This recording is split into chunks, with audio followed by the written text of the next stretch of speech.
ایک تاجر حضرت سلطان محمود غزنوی کے پاس فریاتی ہوا۔ اس نے کہا، میں نے 2000 کی بند تھیلی آپ کے قاضی کو دی تھی کہ یہ میری امانت ہے، اسے اپنے پاس رکھو، میں سفر سے واپسی آ کر لے لوں گا۔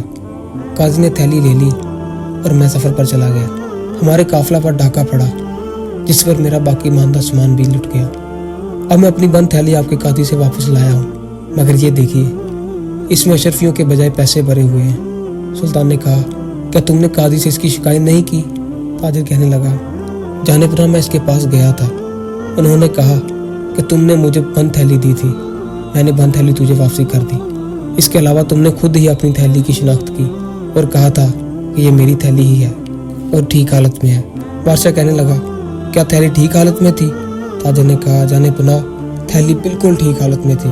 بادشاہ نے کہا، یہ بڑی عجیب بات ہے، اچھا تم جاؤ اور میں کوئی تدبیر کرتا ہوں۔ تاجر کی واپسی کے بعد سلطان نے تھیلی کو چاروں طرف سے دیکھا، وہ کہیں سے دریدہ نہ تھی۔ پھر بھی سلطان اس نتیجہ پر پہنچا کہ تھیلی ضرور پھاڑی گئی ہے اور اس میں سے اشرفیاں نکال کر پیسے بھرے گئے ہیں اور پھر اسے رفو کیا گیا ہے۔ اب یہ معلوم کرنا چاہیے کہ شہر میں ایسا کون سا رفوگر ہے جو رفو کر دے تو اصل اور نقل میں فرق ظاہر نہیں ہوتا۔ سلطان جب تھیلی کے معاملے میں غور کر رہا تھا تو اس وقت ایک مسند پر بیٹھا تھا۔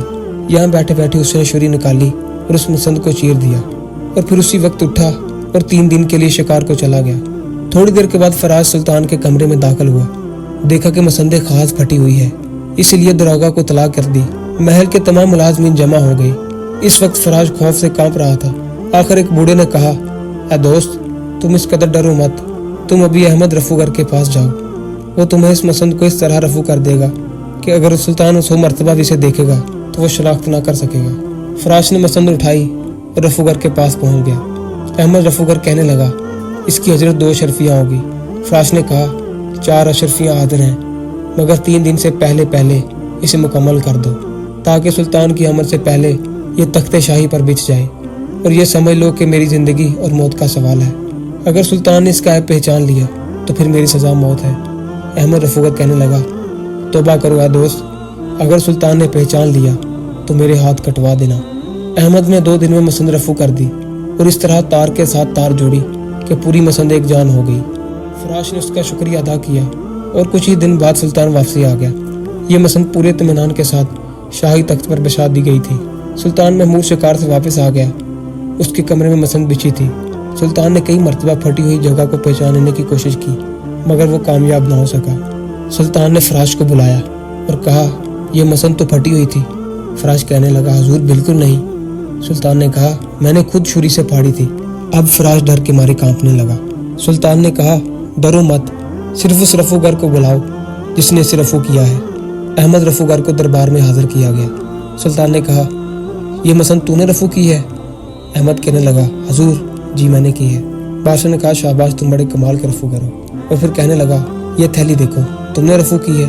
احمد نے کہا، حضور قاضی صاحب نے اسے مجھ سے رفو کروایا تھا۔ سلطان کہنے لگا، قاضی کو دربار میں حاضر کرو۔ قاضی دربار میں حاضر ہو گیا۔ سلطان نے قاضی سے مخاطب ہو کر کہا، اے ظالم، تیرے بال سفید ہیں، میں نے اس شہر کی قضا تیرے سپرد کی تھی اور تجھے مخلوق خدا کی جان و مال کا محافظ بنایا تھا، کیا میرے اعتماد کا یہی نتیجہ ہے کہ تو لوگوں کے مال میں خیانت کرے؟ قاضی کہنے لگا، جانے پناہ، میں خیانت کے الزام سے پاک ہوں، میں نے سلطان کے اعتماد کو کبھی مجروح نہیں کیا، میرے مخالفین نے میرے خلاف غلط بیانی کی ہے۔ سلطان نے کہا، تم نے اس تھیلی میں سے اشرفیوں کے بجائے پیسے بھر دیے اور پھر امانت دار کو دھتکار دیا۔ قاضی کہنے لگا، جانے پناہ، میں تو ابھی اس تھیلی کو دیکھ رہا ہوں۔ سلطان نے حکم دیا، تاجر اور رفوگر دونوں کو دربار میں حاضر کیا جائے۔ اب قاضی خوف سے کانپ رہا تھا۔ اس نے کئی دفعہ معافی مانگنے کی کوشش کی مگر الفاظ اس کی زبان سے نہیں نکلتے تھے۔ سلطان نے حکم دیا کہ اس بددیانت کو پکڑ لو۔ اس آواز کے ساتھ ہی قاضی زمین پر گر پڑا اور بے ہوش ہو گیا۔ اسی وقت 2000 مہریں لائی گئیں اور تاجر کے حوالے کر دی گئیں۔ جب قاضی دربار سے نکلا، اس کا چہرہ سیاہ تھا، اس کا جسم پسینے میں غرق تھا، اس کے اعضاء کانپ رہے تھے، تمام مخلوق اسے دیکھ رہی تھی اور اس پر لعنت برسا رہی تھی۔ قاضی بڑی مشکل سے اپنے گھر میں داخل ہوا اور اپنے بستر پر لیٹ گیا۔ رات کے وقت اس کے گھر والوں نے بہت کوشش کی کہ وہ کچھ کھا پی سکے مگر غذا کا ایک ذرہ بھی اور پانی کا قطرہ بھی اس کے حلق سے نیچے نہ اتر سکا۔